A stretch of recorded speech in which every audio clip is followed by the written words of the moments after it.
Hello everyone, welcome back to smiley sir classes. आज हम करने जा रहे हैं maths worksheet number 11 of class 10। Date है आज 38 जुलाई 2021 एंड डे आज फ्राइडे। तो चलिए स्टार्ट करते हैं वर्कशीट नंबर 11, जिसमें कि आज हम पढ़ने वाले स्टैटिस्टिक्स के बारे में, जो कि है आपका चैप्टर नंबर 14 फ्रॉम मैथ्स। तो चलिए पहले आपकी वर्कशीट में थोड़ा नज़र डाल लेते हैं, उसके बारे में पढ़ लेते हैं थोड़ा सा। तो इसमें दे रखा है सबसे पहले lower limit of a class interval, कि लोअर लिमिट होती क्या है क्लास इंटरवल की। तो it is the smallest data value of a class interval, मतलब जो स्मॉलेस्ट डेटा वैल्यू होती है। फॉर एग्जांपल ये जो आपको यहाँ पे चार्ट दिख रहा है, उसमें जो 40 to 45 है इंटरवल, इसमें जो स्मॉलेस्ट वैल्यू है वो क्या है, 40 है। तो ये जो है हमारा लोअर लिमिट है। और अपर लिमिट क्या होता है, लार्जेस्ट वैल्यू। इसमें अपर लिमिट क्या होगी, 45।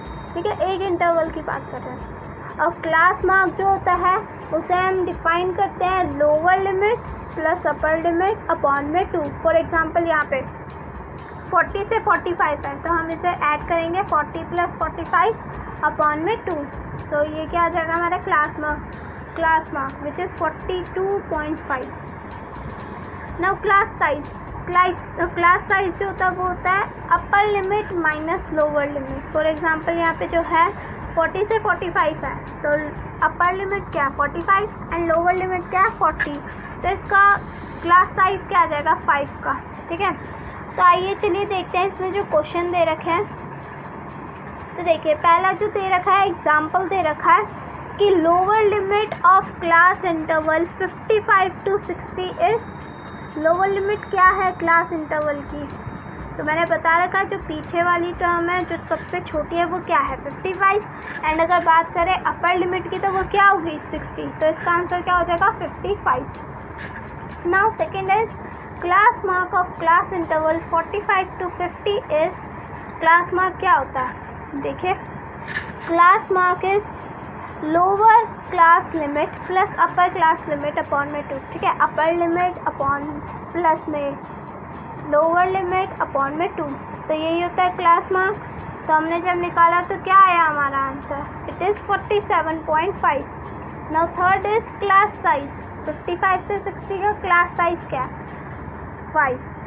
सेकेंड इज 45 to 55, इसका क्लास साइज क्या है 10। ये दो अलग अलग एग्जाम्पल है, अलग अलग क्लास साइज हो सकती है।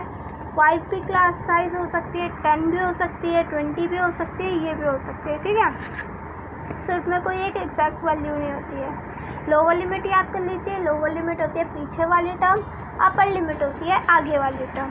ठीक है, चलते एग्जाम्पल दे रखे हैं आपके वर्कशीट में। पहला एग्जाम्पल है उसे आपको पूरा करना है, इनकम्प्लीट है पर वो ऑलमोस्ट कंप्लीट है। तो आइए देखते हैं, पहले वर्कशीट में देख लेते हैं। तो ये एग्जाम्पल है, the weights in K G of 35 persons are given as. तो ये जो वेट दे रखे 35 लोगों के वेट्स दे रखे इतना इतना इतना। तो आपको ये जो है फ्रीक्वेंसी डिस्ट्रीब्यूशन टेबल जो है कंप्लीट करना है। ठीक है, तो 45 से 45 के इंटरवल में कौन कौन आ रहा है, इसमें दे रखा ऑलरेडी कि 5 जने आ रहे हैं एंड 5 टेलीमार्क्स था। आई थिंक आपने पहली क्लास में सीख ही लिया होगा, तो उसी हिसाब से इसमें भर रखा है। ना सेकंड की बात करें, उसमें हमें बता रखा है कि फ्रीक्वेंसी 7 है। तो इसका मतलब है कि हमें टेलीमार्क्स में 7 मार्क्स बनाना है। ठीक है, तो ये मैंने टेबल पूरा कर रखा है, आप इसे देख सकते हैं। लेकिन आपको पहले पढ़ा चुका है तो मैं इसे ज़्यादा एक्सप्लेन नहीं करूँगी, ये बस टाइम वेस्ट होगा। तो आप देख सकते हैं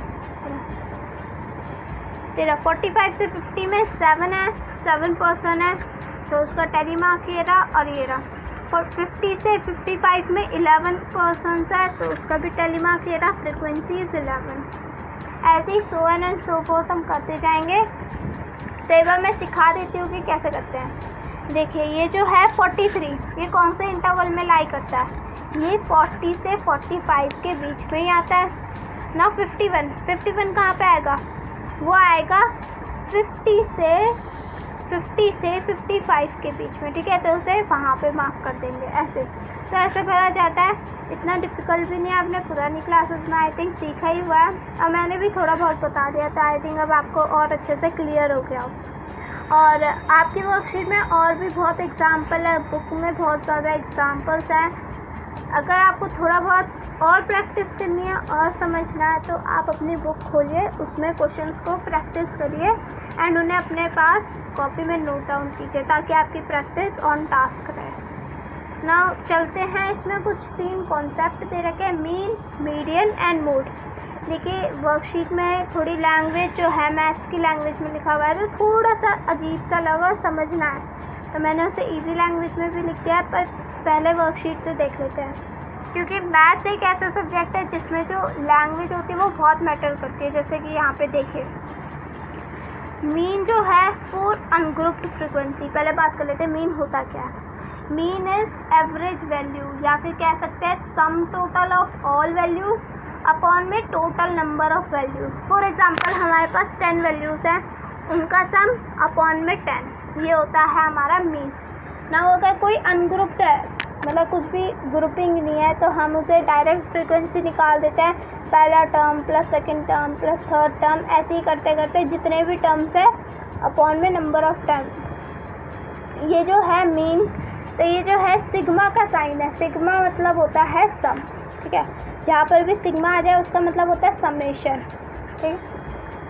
एंड एन यहाँ पे जो रिप्रेजेंट हो रहा है वो हो रहा है नंबर ऑफ ऑब्जर्वेशन की, कितनी नंबर ऑफ ऑब्जर्वेशन है। For example first 10 natural numbers, इसका मतलब क्या है, एन जो है हमारा क्या है 10 है ना। सेकंड मीन कैसे निकालते हैं, मतलब कि एक तो ग्रुप के लिए और सेकंड वाला जो है एक अनग्रुप के लिए और सेकंड वाला किसके लिए, ग्रुप के लिए। तो आइए चलते देखते हैं। मीन ऑफ ग्रुप होता है sigma F I x I upon में सिग्मा एफ आई, ठीक है।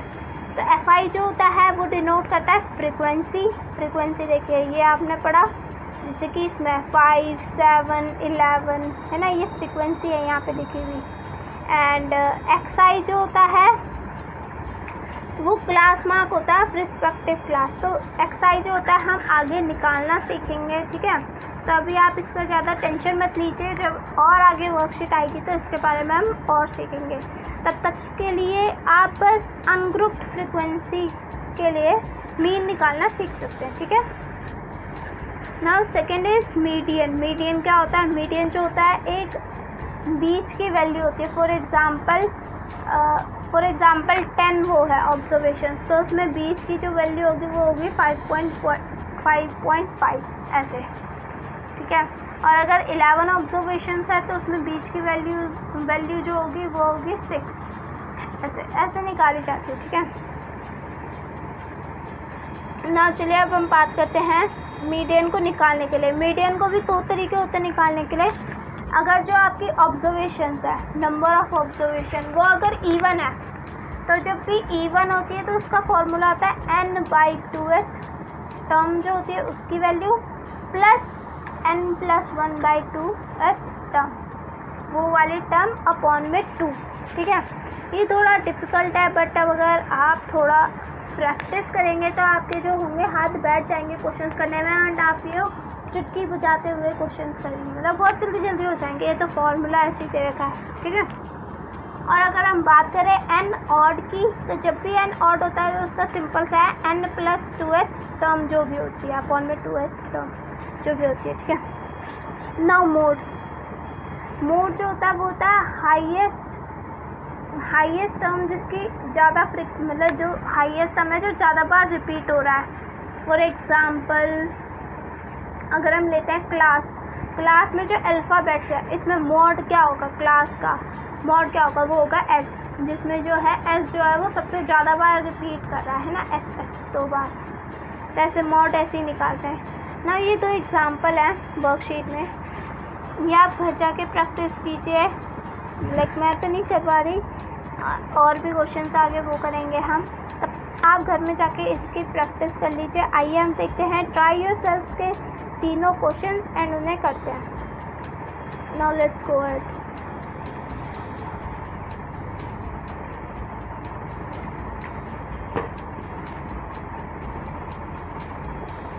ये रहा फर्स्ट क्वेश्चन से, find the arithmetic mean of the squares of first 6 natural numbers.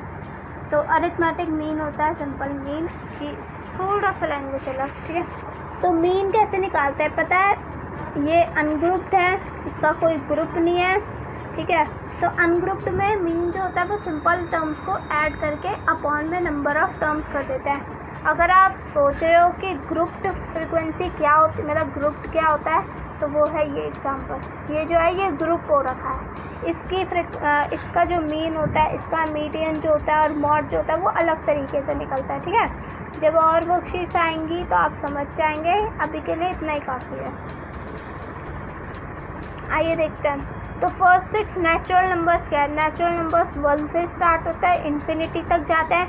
तो पहले फर्स्ट 6 नेचुरल नंबर्स लेंगे, तो वो है 1, उसका स्क्वायर 1, 2 का स्क्वायर 4, 3 का स्क्वायर 9, 4 का स्क्वायर 16, 5 का स्क्वायर 25 एंड 6 का स्क्वायर होता है 36। नाउ मीन मैंने बताया सम ऑफ ऑल ऑब्जर्वेशन, सबको हमने ऐड किया अपॉन में टोटल नंबर ऑफ ऑब्जर्वेशन। तो टोटल कितनी है 6, तो आंसर आ गया हमारा 15.16, ठीक है। तो और बोर्ड्स में या फिर कोई सी क्लास में ये बहुत मैटर करता है कि आपका आंसर का वे ऑफ प्रेजेंटेशन कैसा है। तो जब भी आप आंसर निकालें तो आखिर में देयरफॉर लिख के जो क्वेश्चन मांग रहा है उस लाइन को ज़रूर लिखें और उसका आंसर आखिर में लिख ज़रूर लें। Therefore arithmetic mean of squares of first 6 natural numbers is 15.16। Sorry मैं लिखना भूल गई, मिस प्रिंट हो गया, सॉरी। हाँ, तो आगे चलते हैं सेकंड क्वेश्चन पे। The median of following observations arranged in ascending order is 25, find x. अब देखिए जो पर फॉर्मूला लिखा था उसको छोड़ के मैं आपको ऐसे ही बताते हैं, ठीक है। तो मीडियन जो दे रखा है वो है 25 और इस पर एन क्या है, इवन है, ठीक है, और ऑलरेडी ये असेंडिंग ऑर्डर में है। तो मीडियन निकालते वक्त हमें पता है क्या करना होता है, फर्स्ट स्टेप होता है हमारा कि उसे असेंडिंग या डिसेंडिंग ऑर्डर में लगाते, जो भी वो दे रखा ऑब्जर्वेशन उसे असेंडिंग या डिसेंडिंग ऑर्डर में लगाते, ठीक है। तो उससे निकाला जाता है। तो इसमें एन क्या है, इवन है, ऑलरेडी असेंडिंग ऑर्डर में लगा हुआ है। तो मीडियन जो होता है, जब इवन नंबर होते हैं ना, बीच के 2 टर्म जो होते हैं, बीच के 2 टर्म, देखिए मैं दिखाती हूँ अभी, ये देखिए। तो ये स्केच पेन लाना पड़ा, तो जैसे ये इवन है 10 टर्म्स है इसमें, तो हम क्या करते हैं, एक टर्म पीछे से काटते हैं, एक टर्म आगे से काटते हैं। तो देखिए ऐसे काटते हैं, ये गया एक टर्म, ये गया एक टर्म पीछे से, ये ऐसे किया, ये ऐसे किया, ऐसे किया। हाँ तो देखिए हम इसे काटते हैं ऐसे, 3 कट गए आगे पीछे के, देन ये एंड देन ये। तो ये इवन है, तो आखिरी में ना हमारे पास 2 टर्म बचते हैं। जब भी ऑड होता है तो जब आप आगे और पीछे से काटोगे ना तो आखिर में बस एक सिंगल टर्म बचेगा जो कि होगा मिडल टर्म, और वही आ जाएगा आपका मीडियन। तो आप डायरेक्ट फार्मूला लिख दो और डायरेक्ट आंसर लिख दो, मतलब कोई इसमें कैलकुलेशन करने की ज़रूरत नहीं है, ठीक है। बट जब ऐसा कर रहे हो तो आपको ऐसा करना पड़ेगा, ठीक है। एंड आई होप आपको समझ आया हो, आपके लिए अलग से स्केच पेन लाना पड़ा यहाँ पे। हाँ तो देखिए देखते हैं। अब देखिए मीडियन जो है यहाँ पे एन जो है 10 है, तो फिर करेंगे जब मैंने बता दिया आगे के 2 टर्म्स जो बच गए x+2 एंड x+4, उन दोनों को ऐड करेंगे एंड अपॉन में 2 करेंगे, चाहे वहाँ पे कोई भी नंबर हो। फॉर एग्जांपल वहाँ पे 15 और 20 हो तो 15 + 20 अपॉन में 2, 16 + 10 अपॉन में 2, ऐसे ऐड कर देते हैं बस, ठीक है। और अपॉन में उसे क्या कर देते हैं 2। तो हमें मीडियन ऑलरेडी फाइंड आउट हो रखा है 25, तो उसे जब हम कैलकुलेशंस करेंगे तो हमारा x क्या आ जाएगा 22। I hope this question is clear to you. Now चलते हैं थर्ड क्वेश्चन में। थर्ड क्वेश्चन कहता है कि find the mode of the following data which is, तो ये डेटा दे रखा है आपको HAPPINESSCLASS है ना, ये आपको डेटा दे रखा है। आप चाहो तो अगर आपके पास टाइम है तो ये टेबल बना लीजिए, नहीं तो आप डायरेक्ट भी कर सकते हैं क्वेश्चन को, इसके कोई मार्क्स नहीं मिलते हैं, ठीक है।